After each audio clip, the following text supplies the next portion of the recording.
Nos vamos a meter ahora a lo que terminó siendo quizás más complicado por el viaje que por el rival y destapa, no sé si Rodri es correcto decirlo o no, desde la lectura afuera y con la experiencia que podríamos tener entre todos nosotros, la lectura creo que es muy sencilla de lograr. Un futbolista dice que no nace para jugar en una posición frente al técnico en la rueda de prensa previa a un partido de Champions League, ese futbolista en cuestión se queda sin minutos en el siguiente partido, después de haber bajado 9 horas y media. Xabi Alonso dice que estaba todo planificado. Rodri, si estaba todo planificado, ¿por qué no lo dejas en Madrid a Valverde?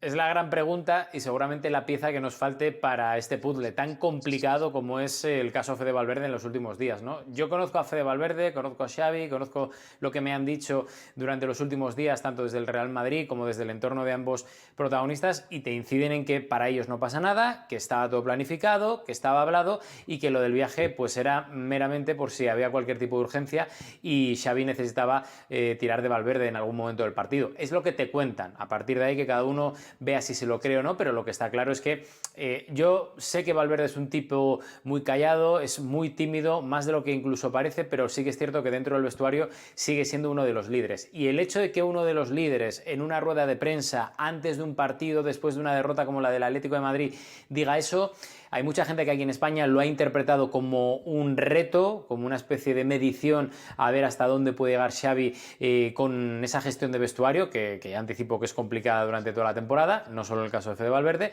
y hay otra gente que interpreta que efectivamente, como lo tenían hablado, Fede Valverde ha tirado de sinceridad y de lo que él realmente piensa, que lo que quiere es jugar de centrocampista y no de lateral derecho, porque desde hace un tiempo se empieza a rumorear, y él lo sabe en el Real Madrid, que quizás su mejor posición puede ser la de lateral con mucho recorrido hacia arriba. Entonces, que cada uno elija su propia De aventura, ¿no? los ruidos del vestuario a quienes han estado en vestuarios y quienes han jugado y sido parte de decisiones de entrenadores. Desiree y Alex, desde este lugar, uno interpreta que el futbolista, el empleado, puede decir, yo soy mejor en esta posición que en otra, a su jefe. El jefe toma la decisión. No es incorrecto pensar que un futbolista no está en el derecho de, o es incorrecto, perdón, pensar que un futbolista no tiene el derecho de expresarse y decir a dónde quiere estar en una cancha. ¿Deciré? De acuerdo, pero hay lugares y momentos. ¿Para qué exponerte al ojo crítico y a la prensa, ¿no? A lo que puede pensar el exterior? Me parece que le ha rebasado un poco Valverde la cuestión de saber en qué momento decirlo y en qué momento ser sincero, porque no quiere decir que esté mal expresar lo que él puede tener en petición, donde se siente más cómodo, pero eso lo haces en la oficina con Xavi Alonso, incluso en el campo, en los entrenamientos, lo platicas, y Xavi Alonso en la gestión tendría que explicarle, ok, veo virtudes y veo posibilidades de ponerte de lateral por derecho o en el tema de que no tengo el relevo ideal porque a lo mejor Carvajal no está en ciertos partidos. Yo qué sé, una constelación de opciones en las cuales tú puedes platicar y dialogar con una comunicación asertiva. Pero los futbolistas somos tremendamente egocéntricos y somos las emociones, todo el tiempo las vivimos en la garganta, todo el tiempo lo vivimos en el pecho. Y si de pronto alguien detona con una pregunta y tú crees que es un espacio seguro, lo vas a soltar porque crees que no haces malo, ¿no? Y es el dicho que dice, no hagas cosas buenas que parezcan malas o a la inversa, no hagas cosas malas que parezcan buenas. Entonces, creo que lo que se equivoca Valverde es decirlo en ese momento, cuando lo ideal es hacerlo más en tu casa, en tu espacio seguro, en tu club y no crear esas especulaciones que solamente van a ir a afectar a la interna. Alex, lo mismo para vos. Y si en realidad Valverde es responsable o en este caso víctima. Yo creo que es responsable de sus palabras y es que no puedo suscribir más lo que ha dicho Desiree. O sea, ahí te vas a la oficina del entrenador o dentro del campo y con uno de los capitanes, Fede Valverde ya es capitán, pero con otro siempre tienes que tener un testigo para que las dos partes tengan ¿Cierto? una visión complementaria, ¿no? Que el entrenador y el jugador afectado pues tengan también un testigo al que decir, oye, ¿es verdad esto que dijimos o no? ¿No? Para que haya alguien que tome nota. Dicho esto, es que se lleva equivocando y es un problema que no es del otro día de la rueda de prensa. A mí me parece perfecto, me hubiera parecido perfecto. Yo si fuera Xabi Alonso hubiera tenido la misma reacción de no te preocupes, no vas a jugar de lateral, tampoco vas a jugar. Ya está. Y si no quieres jugar de lateral, pues oye, no hay ningún problema. Un jugador tiene que estar a la disposición del entrenador. El equipo es lo más importante por encima de que si tú te encuentras más o menos cómodo, pero ¿de qué estamos hablando? Que está jugando en el Real Madrid. O sea, tú dile, mira ayer el Paris Saint-Germain, jugando con futbolistas fuera de posición, intercambio de posiciones. No hay nada más bonito que un futbolista que sea polivalente. Y esto es algo que además le hemos alabado muchísimo a Fede Valverde. ¿Por qué quieres cortar una de tus principales cualidades? ¿Porque en casa te están diciendo que tú de mediocentro juegas mejor? ¿Porque en casa te están diciendo que tu verdadero puesto es de centrocampista?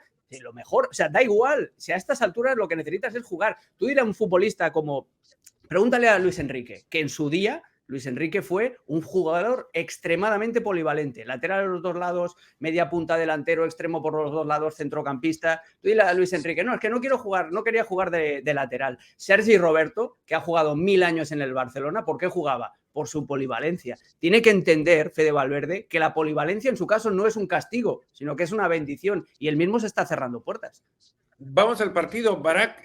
La sensación a mí me queda, después podemos coincidir o no, que los 15 primeros minutos te invitaban a pensar que Zidane regresaba en una rueda de prensa y decía tenemos que arrancar enchufados los partidos, como lo dijo tantas veces en su ciclo, o que este partido lo dirigía Carlo Ancelotti, que le dejaba todo al libre albedrío de los que atacaban. Pero era Xabi Alonso el técnico. 5-0, es cierto, es el Khairat Almaty. Por favor, faltaba más. Sí, a ver, que haya ganado 5-0 el Real Madrid entra en la mayoría de los pronósticos. Que el Khairat Almaty haya generado 3 ocasiones en los primeros 5 minutos, eso sí fue extraordinario. Sobre todo cuando el Real Madrid venía tras una derrota de una dimensión que no había sufrido en 75 años. Y que bueno, está claro que al final las cosas, no al final, sino que muy pronto las cosas cayeron por su propio peso y el partido tomó la dinámica que todo el mundo presupuestábamos. Que el primer tiempo Khairat, más allá de esas primeras ocasiones o aproximaciones en los primeros 5 minutos, fue un equipo competitivo, pero suele ocurrir. Los partidos son largos, duran 90 minutos. Era un momento extraordinario, imborrable, que jamás se va a olvidar en Almaty. En Madrid ya se olvidó. ¿No? Es un partido totalmente intrascendente para el Real Madrid. Lo iba a hacer siempre y cuando el Real Madrid no hiciera un ridículo como el que hizo el Bernabéu contra el Sheriff, ¿no? Para el Almaty era un partido sumamente importante, extraordinario, histórico, y bueno, eso tampoco es fácil, ¿no? Un equipo que se la juega como se la jugaba, con el ambiente que había en casa y tratando de por lo menos meter un golecito, no lo pudo contener el Real Madrid, pero quedó en anécdota. Balance de lo que consiguió el Madrid en Almaty, que no es la capital de Kazajstán. Dicen que es precioso Almaty, igual, no sé era la capital hace poco tiempo. ¿Cómo? Que era la capital antes de que... Sí, antes de Astana. Antes de que sí. Astana, que significa capital en kazajo, fuera impuesto. Ahora, vos corregime, Khairat, ¿cómo se pronuncia? Yo creo que es Khairat, pero no, tampoco. No, es Khairat. Sí, porque escuché a Barak, que es el gurú de las pronunciaciones. A ver, mi mejor esfuerzo, pero gurú no soy. Ajá. En Baraklan tiene mira, Fer, sus pronunciaciones. Sí. Rodri, rápido, ¿qué saca de acá? 3 puntos, fantástico, 6 de 6 en el arranque, pero ha tenido que viajar pensando en la goleada contra el Atleti y ha tenido que volver con un caso encima, parece. Para mí es una victoria que cierra una herida, pero que no la supura, no la cicatriza. Y eso creo que es lo importante, porque al final la exigencia del Real Madrid después del ridículo del otro día en el Metropolitano es muy alta y esa herida solo va a cicatrizar si dentro de 3 semanas el Real Madrid consigue la victoria en el Clásico, porque si no, sí es que se abriría la puerta importante de la primera gran crisis colectiva deportiva de Xabi Alonso, de no ganarle ni al Atlético de Madrid ni al FC Barcelona. Pero yo creo que esa victoria era el típico partido trampa, 12 horas de vuelo, que parece una tontería, pero son muchas horas de vuelo para de repente encontrártelas a principio de campaña, y yo creo que al final el Madrid consigue ganar, lo hace bien, no hay ningún tipo de duda, y cierra momentáneamente esa herida que veremos dentro de unas semanas a ver si cicatriza o no. Bueno, Real Madrid es uno de 6 equipos que ha ganado los 6 puntos de esta fase de Liga de la UEFA Champions League.